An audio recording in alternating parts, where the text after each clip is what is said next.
Hello everyone, come and join me on this little series I've created called Roo Bear or For Roo Bear.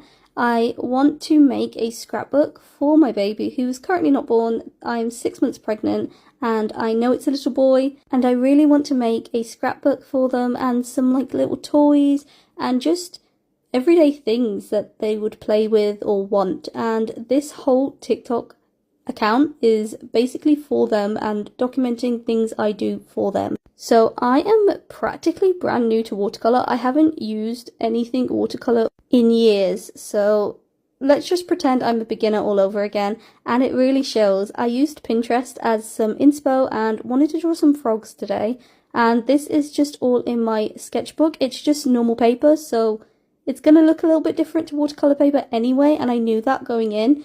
But I still wanted to map out some kind of a design on my sketchbook before moving to watercolour paper. So this is the little design and we're moving on to the watercolour paper.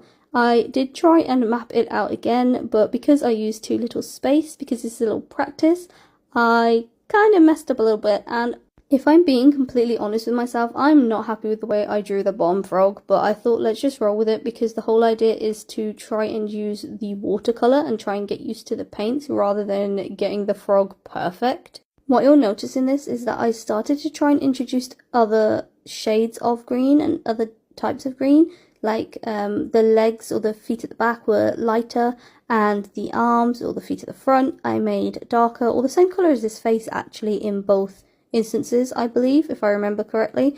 And I also know I messed up quite big by not letting anything dry. I am extremely impatient, and the one thing I forgot is how much watercolored paper actually holds. I also tried to overcorrect by doing line art, and to be honest, if I wanted it to be like a soft wallpaper, I probably shouldn't be adding line art to it because it's meant to just be a background image.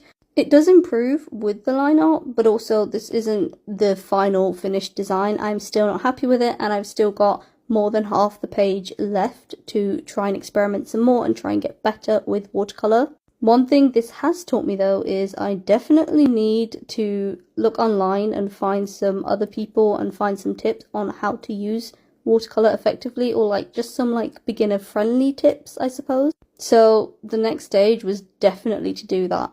You can see here, this is the finished product.